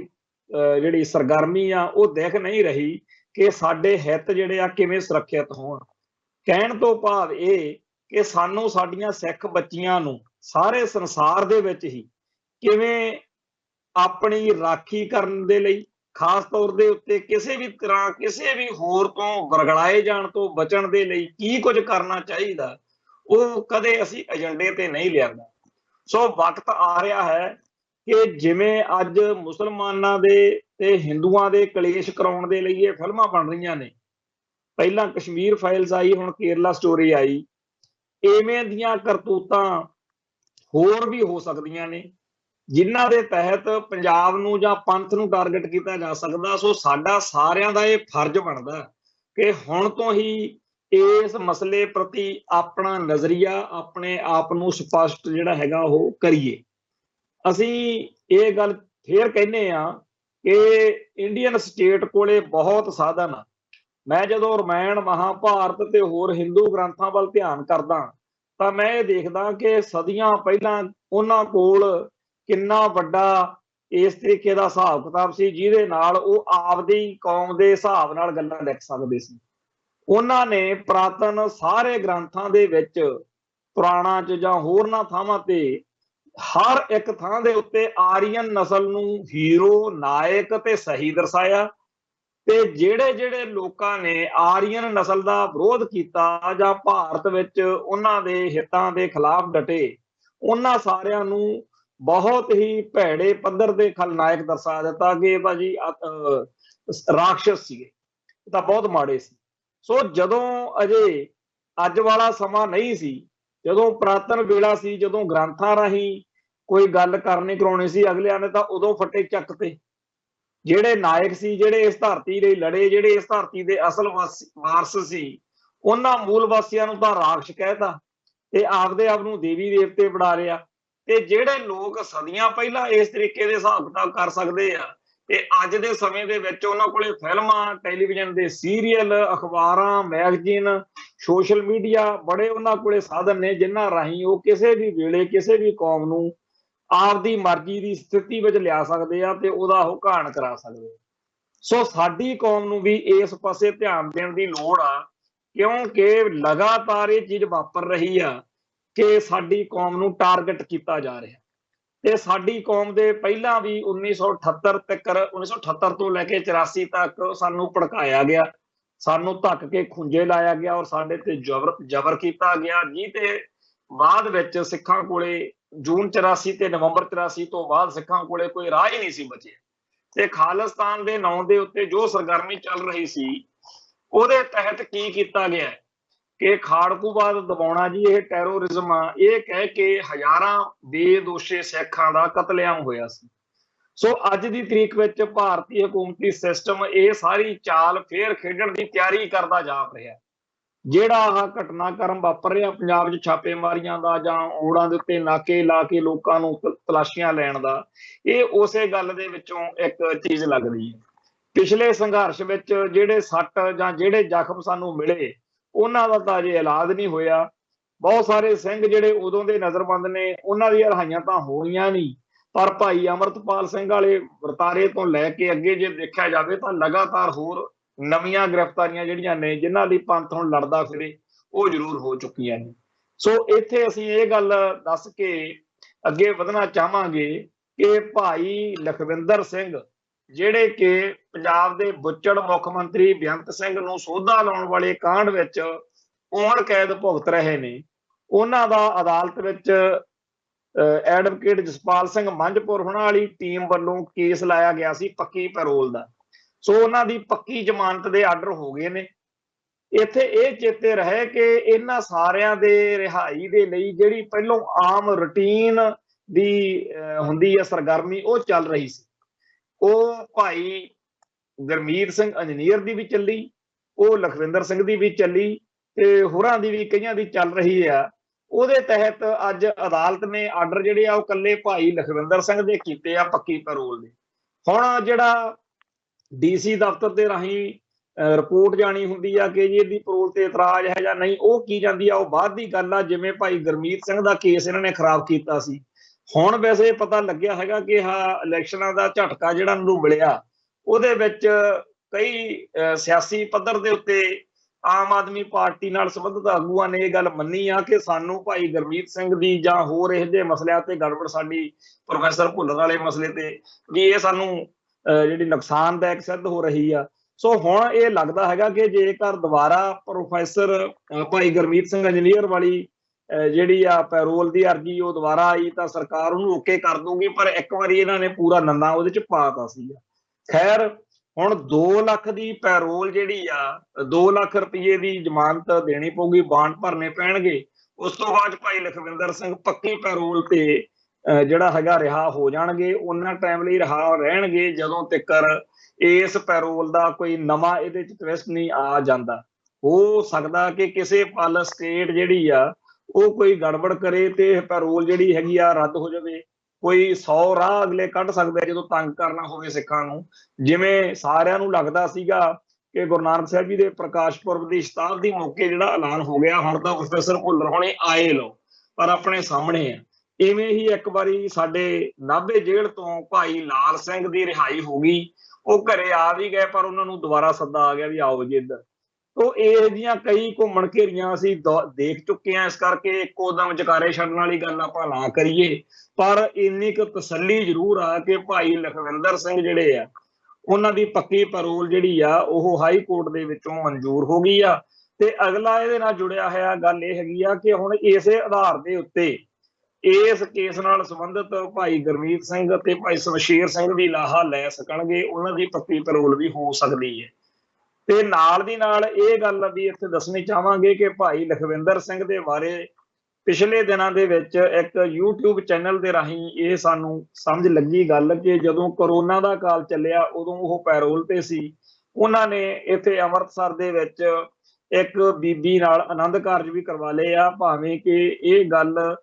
ਸਾਨੂੰ ਉਵੇਂ ਜਿਵੇਂ ਪਤਾ ਲੱਗਣੀ ਚਾਹੀਦੀ ਸੀ ਸੰਗਤ ਨੂੰ, ਪੰਥ ਨੂੰ, ਉਵੇਂ ਨਹੀਂ ਲੱਗੀ। ਤੇ ਜਦੋਂ ਉਸ ਬੀਬੀ ਨੇ ਪਿਛਲੇ ਦਿਨਾਂ ਦੇ ਵਿੱਚ ਸਿੱਖ ਸੰਗਤ ਨੇ ਉਹਨਾਂ ਦੀ ਮਦਦ ਲਈ ਦਸਵੰਧ ਭੇਜਿਆ, ਉਦੋਂ ਉਹ ਵੀਡੀਓ ਤੋਂ ਪਤਾ ਲੱਗਿਆ ਭਾਈ ਬਲਵਿੰਦਰ ਸਿੰਘ ਪੱਖੋਕੇ ਦੇ ਚੈਨਲ ਰਾਹੀਂ। ਤੇ ਇਹ ਚੰਗੀ ਗੱਲ ਆ, ਸੱਚੇ ਪਾਤਸ਼ਾਹ ਇਹਨਾਂ ਯੋਧਿਆਂ ਨੂੰ ਜਿਨ੍ਹਾਂ ਨੇ ਸਾਡੇ ਸਿਰ ਤੇ, ਚਾਹੇ ਇਹਨਾਂ ਦੇ ਨਾਲ ਸਾਡੇ ਹਜ਼ਾਰਾਂ ਹੀ ਕਿਸੇ ਕਿਸਮ ਦੇ ਵਿਤਕਰੇ ਜਾਂ ਸਾਡੇ ਖਿਲਾਫ ਗੱਲ ਕੋਈ ਹੋਵੇ ਮਨ 'ਚ, ਪਰ ਇਹ ਗੱਲ ਅਸੀਂ ਕਦੇ ਨਾ ਭੁੱਲਿਆ ਕਰੀਏ। ਸਾਡੇ ਬਹੁਤ ਸਾਰੇ ਬੰਦੇ ਨੈਗੇਟਿਵ ਗੱਲਾਂ ਨੂੰ ਫੜ ਕੇ ਬਹਿ ਜਾਂਦੇ। ਮੈਂ ਤਾਂ ਭਾਈ ਬਲਵੰਤ ਸਿੰਘ ਰਾਜੋਆਣੇ ਬਾਰੇ ਵੀ ਕਹਿਣਾ ਕਿ ਭਾਵੇਂ ਉਹ ਬੇਅੰਤ ਤੇ ਕਾਂਡ ਵਿੱਚ ਸ਼ਾਮਲ ਹੋਣ ਕਰਕੇ ਜਿਵੇਂ ਮਰਜ਼ੀ ਸਾਡੇ ਲਈ ਸਤਿਕਾਰਯੋਗ ਆ, ਉਹ ਸਦਾ ਹੀ ਸਤਿਕਾਰਯੋਗ ਰਹਿਣਾ। ਬੇਸ਼ੱਕ ਉਹਨੇ ਬਾਦਲਕਿਆਂ ਦੇ ਮਗਰ ਲੱਗ ਕੇ ਬਹੁਤ ਸਾਰੀਆਂ ਗੜਬੜਾਂ ਕੀਤੀਆਂ। ਤੇ ਇਹ ਵੀ ਗੱਲ ਪੱਕੀ ਆ ਕਿ ਜਦੋਂ ਜੇਲ੍ਹ 'ਚ ਇਕੱਠੇ ਰਹਿੰਦੇ ਆ, ਕਈ ਵਾਰੀ ਆਪਸ ਵਿੱਚ ਮਤਭੇਦ ਹੋ ਜਾਂਦੇ ਆ। ਤੇ ਨਾਭੇ ਜੇਲ੍ਹ ਦੇ ਵਿੱਚ ਤਾਂ ਸਾਨੂੰ ਵੱਡੇ ਜਿਹੜੇ ਉੱਥੇ ਸਿਆਣੇ ਸਿੰਘ ਸੀ, ਉਹ ਹਮੇਸ਼ਾ ਹੀ ਕਹਿੰਦੇ ਹੁੰਦੇ ਸੀ ਵੀ ਇੱਕ ਕੇਸ ਨਾਲ ਸੰਬੰਧਿਤ ਸਿੰਘ ਇਕੱਠੇ ਨਹੀਂ ਪਾਉਣੇ ਚਾਹੀਦੇ, ਆਪਸ ਵਿੱਚ ਹੀ ਕਈ ਵਾਰੀ ਤਕਰਾਰ ਹੋ ਜਾਂਦਾ। ਸੋ ਇੱਥੇ ਬੜੈਲ ਜੇਲ੍ਹ ਦੇ ਵਿੱਚ ਹੀ ਭਾਈ ਜਗਤਾਰ ਸਿੰਘ ਤਾਰੇ ਹੋਣਾ ਨਾਲ, ਭਾਈ ਹਵਾਰੇ ਹੋਣਾ ਨਾਲ, ਭਾਈ ਭਿਓਰੇ ਹੋਣਾ ਨਾਲ ਭਾਈ ਬਲਵੰਤ ਸਿੰਘ ਰਾਜੋਆਣੇ ਦਾ ਕਿਸੇ ਗੱਲੋਂ ਟਕਰਾਅ ਹੋ ਗਿਆ। ਉਹ ਤਕਰਾਰ, ਉਹ ਗੁੱਸਾ ਰੋਸਾ ਆਪਸ ਵਿੱਚ ਹੀ ਅਜੇ ਤੱਕ ਕਾਇਮ ਆ, ਜਿਹਦੀ ਕਰਕੇ ਕਈ ਵਾਰ ਬਾਹਰਲੇ ਲੋਕਾਂ ਨੂੰ ਫਾਨਾ ਫਸਾਉਣ ਦਾ, ਮਾਹੌਲ ਖਰਾਬ ਕਰਨ ਦਾ ਮੌਕਾ ਮਿਲਦਾ। ਪਰ ਆਪਾਂ ਇਹ ਚਾਹੁੰਦੇ ਹਾਂ ਕਿ ਸਾਡੇ ਲਈ ਸਾਰੇ ਇੱਕੋ ਜਿਹੇ ਆ। ਮੈਂ ਕਈ ਵਾਰ ਅੱਗੇ ਵੀ ਕਹਿਣਾ ਹੁੰਦਾ ਵੀ ਜਦੋਂ 1983 ਦੇ ਵਿੱਚ ਬੱਬਰ ਖਾਲਸਾ ਅਤੇ ਸੰਤ ਜਰਨੈਲ ਸਿੰਘ ਜੀ ਖਾਲਸਾ ਭਿੰਡਰਾਂ ਵਾਲਿਆਂ ਦੇ ਵਿਚਾਲੇ ਦੂਰੀਆਂ ਬਣੀਆਂ, ਦੋਨਾਂ ਪੱਖਾਂ ਨੇ ਆਪਸ ਵਿੱਚ ਇੱਕ ਦੂਜੇ ਦੇ ਖਿਲਾਫ ਬਿਆਨਬਾਜ਼ੀ ਕੀਤੀ। ਹੁਣ ਜਿਹੜਾ ਬੰਦਾ ਉਹਨਾਂ ਦਿਨਾਂ 'ਚ ਇਹ ਕਹਿੰਦਾ ਫਿਰੇ ਕਿ ਭਾਈ ਸੰਤ ਬਾਬਾ ਜਰਨੈਲ ਸਿੰਘ ਜੀ ਖਾਲਸਾ ਭਿੰਡਰਾਂ ਵਾਲੇ 100% ਠੀਕ ਆ ਤੇ ਬੱਬਰ ਖਾਲਸਾ ਵਾਲੇ ਸੁਖਦੇਵ ਸਿੰਘ ਬੱਬਰ ਤੇ ਹੋਰ ਸਿੰਘ 100% ਗਲਤ ਆ, ਉਹ ਵੀ ਓਨਾ ਹੀ ਗਲਤ ਆ। ਜਿਹੜਾ ਬੰਦਾ ਉਹਨਾਂ ਦਿਨਾਂ 'ਚ ਇਹ ਕਹਿੰਦਾ ਫਿਰਦਾ ਹੋਣਾ ਕਿ ਭਾਈ ਸੁਖਦੇਵ ਸਿੰਘ ਬੱਬਰ ਹੋਣ ਵਾਲੀ ਗੱਲ ਧਿਰ ਪੂਰੀ 100% ਸੱਚੀ ਆ, ਸਹੀ ਆ, ਤੇ ਸੰਤ ਗਿਆਨੀ ਜਰਨੈਲ ਸਿੰਘ ਜੀ ਖਾਲਸਾ ਭਿੰਡਰਾਂ ਵਾਲਾ ਦੀ ਧਿਰ ਪੂਰੀ ਝੂਠੀ ਆ, ਉਹ ਵੀ ਓਨਾ ਹੀ ਗਲਤ ਆ। ਦੋਨੇ ਹੀ ਸੱਚੇ ਸੀ, ਦੋਨੇ ਹੀ ਸਾਡੇ ਨਜ਼ਰ ਦੇ ਵਿੱਚ ਜਦੋਂ ਲੜ ਰਹੇ ਸੀ ਸਾਡੇ ਦਿਲ ਦੁਖੀ ਹੋਣ ਵਾਲੀ ਗੱਲ ਸੀ। ਇਹ ਗੱਲ ਬੜੀ ਸਮਝਣ ਵਾਲੀ ਆ ਕਿ ਕੌਮ ਜਿਹੜੀ ਆ ਉਹ ਕੌਮ ਦੇ ਯੋਧਿਆਂ ਦੇ ਵਿਚਾਲੇ ਫਰਕ ਦੇਖ ਕੇ ਦੁਖੀ ਹੁੰਦੀ, ਪਰ ਮਨੁੱਖੀ ਸੁਭਾਅ ਆ, ਬੰਦਿਆਂ ਦੇ ਟਕਰਾਅ ਹੋ ਜਾਂਦੇ ਆ। ਅੱਜ ਜਦੋਂ 6 ਜੂਨ ਆਉਂਦੀ ਹੈ, ਜਿੰਨੀ ਸਿੱਖ ਸੰਗਤ ਇੱਥੇ ਸੰਤ ਗਿਆਨੀ ਜਰਨੈਲ ਸਿੰਘ ਜੀ ਖਾਲਸਾ ਭਿੰਡਰਾਂ ਵਾਲਿਆਂ ਨੂੰ ਸ਼ਰਧਾ ਦੇ ਫੁੱਲ ਭੇਂਟ ਕਰਨ ਆਉਂਦੀ ਆ, ਹੋਰ ਸਿੰਘਾਂ ਨੂੰ ਸ਼ਰਧਾ ਦੇ ਫੁੱਲ ਭੇਂਟ ਕਰਨ ਆਉਂਦੀ ਹੈ, ਉਵੇਂ ਹੀ ਭਾਈ ਸੁਖਦੇਵ ਸਿੰਘ ਬੱਬਰ ਦਾ 8 ਅਗਸਤ ਨੂੰ ਉਹਨਾਂ ਦੇ ਪਿੰਡ ਦਾਸੂਵਾਲ 'ਚ ਸ਼ਹੀਦੀ ਦਿਹਾੜਾ ਹੁੰਦਾ, ਉੱਥੇ ਵੀ ਉਵੇਂ ਪਹੁੰਚਦੀ ਹੈ। ਅੱਜ ਕਿਸੇ ਸਿੱਖ ਨੂੰ ਚੇਤੇ ਨਹੀਂ ਕਿ ਬੱਬਰ ਖਾਲਸਾ ਵਾਲਿਆਂ ਨੇ ਸੰਤ ਜਰਨੈਲ ਸਿੰਘ ਨੂੰ ਕੀ ਕਿਹਾ ਸੀ ਜਾਂ ਸੰਤ ਜਰਨੈਲ ਸਿੰਘ ਨੇ ਬੱਬਰ ਖਾਲਸਾ ਵਾਲੇ ਸਿੰਘਾਂ ਨੂੰ ਕੀ ਕਿਹਾ ਸੀ। ਇਵੇਂ ਹੀ ਸਾਨੂੰ ਇਹ ਚੇਤੇ ਰੱਖਣ ਦੀ ਲੋੜ ਆ ਕਿ ਭਵਿੱਖ ਦੇ ਵਿੱਚ ਕਿਸੇ ਨੂੰ ਕੋਈ ਚੇਤੇ ਨਹੀਂ ਹੋਣਾ ਕਿ ਭਾਈ ਜਗਤਾਰ ਸਿੰਘ ਤਾਰੇ ਤੇ ਭਾਈ ਜਗਤਾਰ ਸਿੰਘ ਹਵਾਰਾ ਤੇ ਭਾਈ ਬਲਵੰਤ ਸਿੰਘ ਰਾਜੋਆਣਾ ਦੇ ਵਿਚਾਲੇ ਕੀ ਫਰਕ ਸੀ। ਸਮੇਂ ਦੇ ਹਿਸਾਬ ਨਾਲ ਇਹ ਗੱਲਾਂ ਪਿੱਛੇ ਰਹਿ ਜਾਣੀਆਂ, ਇੱਕੋ ਚੀਜ਼ ਚੇਤੇ ਰਹਿਣੀਆਂ ਕਿ ਇਹਨਾਂ ਨੇ ਬੇਅੰਤਾ ਬੁੱਚੜ ਠੋਕਿਆ ਸੀ ਤੇ ਬੇਅੰਤੇ ਬੁੱਚੜ ਦਾ ਸੋਧਾ ਲੱਗਣਾ ਬਹੁਤ ਵੱਡਾ ਤੇ ਬਹੁਤ ਹੀ ਜ਼ਰੂਰੀ ਕੰਮ ਸੀ। ਮੈਂ ਇਹ ਗੱਲ ਬਾਰ-ਬਾਰ ਕਹਿੰਦਾ ਰਹਿਣਾ ਸਾਡੇ ਇਸ ਪ੍ਰੋਗਰਾਮ ਰਾਹੀਂ। ਇਹ ਸਾਨੂੰ ਪੁੱਛ ਕੇ ਦੇਖੋ, ਜੇ ਅੱਜ ਅਸੀਂ ਪੱਗਾਂ ਦਾੜੇ ਰੱਖੀ ਫਿਰਦੇ ਆ ਤਾਂ ਇਹਨਾਂ ਸਿੰਘਾਂ ਦੀ ਬਦੌਲਤ ਹੈ। ਦੇਣ ਨਹੀਂ ਦਿੱਤਾ ਜਾ ਸਕਦਾ ਭਾਈ ਦਿਲਾਵਰ ਸਿੰਘ ਦਾ, ਜਿਹਨੇ ਆਪਣੀ ਕੁਰਬਾਨੀ ਦੇ ਕੇ ਪੰਥ ਦੀਆਂ ਪੱਗਾਂ ਬਚਾਈਆਂ, ਦਾੜੀਆਂ ਬਚਾਈਆਂ। ਉਸ ਮੌਕੇ ਇੱਕ ਤਰਫਾ ਨਸਲਕੁਸ਼ੀ ਚੱਲ ਰਹੀ ਸੀ, ਲਿਸਟਾਂ ਬਣੀਆਂ ਹੋਈਆਂ ਸੀ ਕਿ ਕਿਹੜੇ ਕਿਹੜੇ ਸਿੱਖ ਜਿਹੜੇ ਆ ਉਹ ਪੰਥਕ ਦਰਦ ਰੱਖਦੇ ਆ ਜਾਂ ਦਰਦ ਰੱਖਣ ਵਾਲਿਆਂ ਦਾ ਦਰਦ ਰੱਖਦੇ। ਬਹੁਤ ਭਾਰੀ ਕਤਲੇਆਮ ਹੋਇਆ, ਜਿਹੜਾ ਅਣਪਛਾਤੀਆਂ ਲਾਸ਼ਾਂ ਵਾਲਾ ਕੇਸ ਚੱਲਿਆ, ਜਿਹਦੇ ਵਿੱਚ ਲੋਕਾਂ ਨੂੰ ਘਰਾਂ ਚੋਂ, ਦੁਕਾਨਾਂ ਚੋਂ, ਹੋਰਨਾਂ ਤੋਂ ਥਾਵਾਂ ਤੋਂ ਫੜ ਕੇ ਉਹਨਾਂ ਨੂੰ ਗਾਇਬ ਹੀ ਕਰ ਦਿੱਤਾ ਕਿ ਪਤਾ ਹੀ ਨਹੀਂ ਜੀ ਕਿੱਥੇ। ਹਾਲਾਂਕਿ ਬਾਅਦ ਵਿੱਚ ਜਿਹੜੀ ਕਾਨੂੰਨੀ ਲੜਾਈ ਲੜੀ, ਬੜੇ ਖਰਚੇ ਖੁਰਚੇ ਹੋਏ, ਬੜੀ ਔਖ ਨਾਲ ਕਈ ਪਾਪੀਆਂ ਨੂੰ ਸਜ਼ਾਵਾਂ ਵੀ ਕਰਵਾਈਆਂ, ਪਰ ਇਹ ਗੱਲ ਪੱਕੀ ਆ ਕਿ ਕੌਮ ਦੇ ਵਿੱਚ ਇਸ ਗੱਲ ਦੇ ਲਈ ਬਹੁਤ ਵੱਡੇ ਪੱਧਰ ਤੇ ਅੱਜ ਤੱਕ ਚਰਚਾ ਚੱਲਦੀ ਆ ਕਿ ਬੇਅੰਤੇ ਬੁੱਚੜ ਦੇ ਹੁੰਦਿਆਂ ਕਿਸ ਤਰੀਕੇ ਨਾਲ ਘਾਣ ਹੁੰਦਾ ਰਿਹਾ, ਤੇ ਜੇ ਕਿਤੇ ਉਹ ਘਾਣ ਰੁਕਿਆ ਤਾਂ ਸਿਰਫ ਤਾਂ ਰੁਕਿਆ ਜਦੋਂ ਬੇਅੰਤਾ ਉਡਾਤਾ। ਫਿਰ KPS ਗਿੱਲ ਵੀ ਉਵੇਂ ਨਹੀਂ ਸੀ ਕਰ ਪਾ ਰਿਹਾ ਜਿਵੇਂ ਉਹਨੂੰ ਪਹਿਲਾਂ ਖੁੱਲੀ ਛੁੱਟੀ ਮਿਲੀ ਰਹੀ। ਤੋਂ ਇਸ ਸਾਰੇ ਕਾਸੇ ਦੇ ਬਾਅਦ ਵਿੱਚ ਅੱਜ ਦੇ ਸਮੇਂ ਦੇ ਵਿੱਚ ਜਦੋਂ ਅਸੀਂ ਇਹ ਦੇਖਦੇ ਹਾਂ ਕਿ ਉਸ ਕੇਸ ਨਾਲ ਸੰਬੰਧਿਤ ਵੀਰ ਆਪਸ ਵਿੱਚ ਹੀ ਟਕਰਾ ਰਹੇ ਨੇ ਤਾਂ ਮਨ ਨੂੰ ਥੋੜਾ ਜਿਹਾ ਅਫਸੋਸ ਹੁੰਦਾ। ਪਰ ਅਸੀਂ ਅਰਦਾਸ ਬੇਨਤੀ ਸਦਾ ਹੀ ਇਹ ਕਰਦੇ ਹਾਂ, ਕਿਉਂਕਿ ਜਦੋਂ ਭਾਈ ਬਲਵੰਤ ਸਿੰਘ ਰਾਜੋਆਣਾ ਦੀ ਫਾਂਸੀ ਦਾ ਮਸਲਾ ਬਣਿਆ 2012-13 ਚ, ਉਦੋਂ ਸਾਰੀ ਦੁਨੀਆ ਦਾ ਸਿੱਖ ਇਕਜੁੱਟ ਤੇ ਇਕਮੁੱਠ ਹੋ ਕੇ ਉਹਨਾਂ ਦੀ ਹਮਾਇਤ 'ਚ ਖੜਾ ਸੀ। ਤੇ ਕੱਲ ਕਲਾਂ ਨੂੰ ਕਿਤੇ ਦੁਬਾਰਾ ਕਿਸੇ ਥਾਂ ਤੇ ਲੋੜ ਪੈ ਜੇ ਜਾਂ ਭਾਈ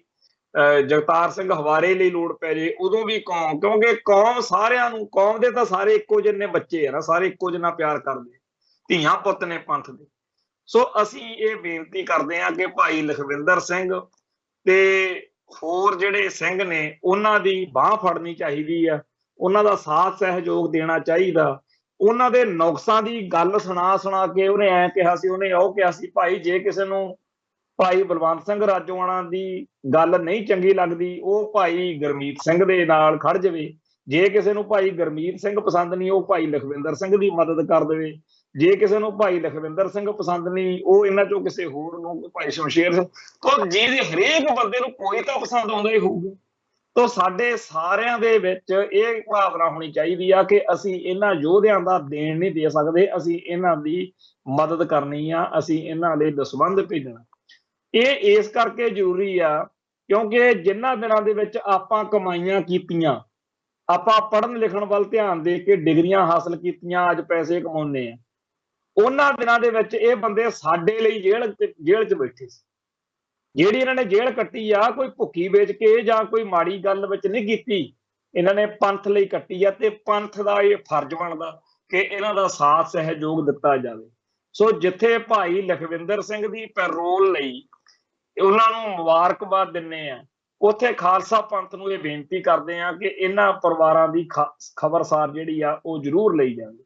ਅੱਗੇ ਬੇਨਤੀ ਫੇਰ ਇੱਕ ਹੋਰ ਇਹਦੇ ਨਾਲ ਲੱਗਦੀ ਕਰਨੀ ਹੈ ਕਿ ਅਸੀਂ ਇਹਨਾਂ ਪ੍ਰੋਗਰਾਮਾਂ ਦੇ ਰਾਹੀਂ ਜਿੱਥੇ ਸਿੱਖ ਜਗਤ ਨੂੰ ਇਸ ਗੱਲ ਲਈ ਤਸੱਲੀ ਹੋਣੀ ਚਾਹੀਦੀ ਆ ਕਿ ਅੱਜ ਸਾਡੇ ਕੋਲੇ ਆ ਸਾਧਨ ਹੈਗੇ, ਪਰ ਇਹ ਸਾਧਨ ਜਿਹੜੇ ਆ ਉਹ ਕਾਹਦੇ ਨਾਲ ਚੱਲਣੇ ਆ, ਉਹ ਮਾਇਆ ਨਾਲ ਚੱਲਣੇ। ਸੋ ਦਸਵੰਧ ਬੜਾ ਜ਼ਰੂਰੀ ਆ। ਸੋ ਇਹ ਜਿਹੜਾ TV 84 ਜਾਂ ਸਾਡੇ ਹੋਰ ਸਾਧਨ ਨੇ, ਹੋਰ ਪਲੇਟਫਾਰਮ ਨੇ, ਉਹਨਾਂ ਲਈ ਦਸਵੰਧ ਕੱਢਿਆ ਕਰੀਏ। ਗੁਰੂ ਪਾਤਸ਼ਾਹ ਨੇ ਜੇਕਰ ਅੱਜ ਅਸੀਂ ਜਿਉਂਦੇ ਜਾਗਦੇ ਬੈਠੇ ਆ, ਜੇ ਅਸੀਂ ਨਸਲਕੁਸ਼ੀ ਤੋਂ ਬਚ ਗਏ ਆ, ਜੇ ਅਸੀਂ ਕੈਨੇਡਾ ਅਮਰੀਕਾ ਤੇ ਹੋਰਨਾਂ ਮੁਲਕਾਂ 'ਚ ਛਾਏ ਪਏ ਆ, ਤਾਂ ਸਾਡੇ ਸਿਰੇ ਭਾਰੀ ਜ਼ਿੰਮੇਵਾਰੀ ਲਾਈ ਆ ਕਿ ਪੰਥਕ ਹੱਕਾਂ ਤੇ ਪੰਥਕ ਹਿੱਤਾਂ ਦੀ ਗੱਲ ਅੱਗੇ ਚੱਲਦੀ ਰਹੇ। ਸੋ ਅੱਜ ਦੇ ਲਈ ਇੱਥੇ ਹੀ ਸਮਾਪਤੀ ਕਰਦੇ ਹੋਏ ਫਤਿਹ ਅਰਜ ਕਰਦੇ ਆ। ਕੱਲ ਫੇਰ ਮਿਲਾਂਗੇ। ਨਾਨਕ ਨਾਮ ਚੜ੍ਹਦੀ ਕਲਾ ਤੇਰੇ ਭਾਣੇ, ਸਰਬੱਤ ਦਾ ਭਲਾ। ਵਾਹਿਗੁਰੂ ਜੀ ਕਾ ਖਾਲਸਾ, ਵਾਹਿਗੁਰੂ ਜੀ ਕੀ ਫਤਿਹ।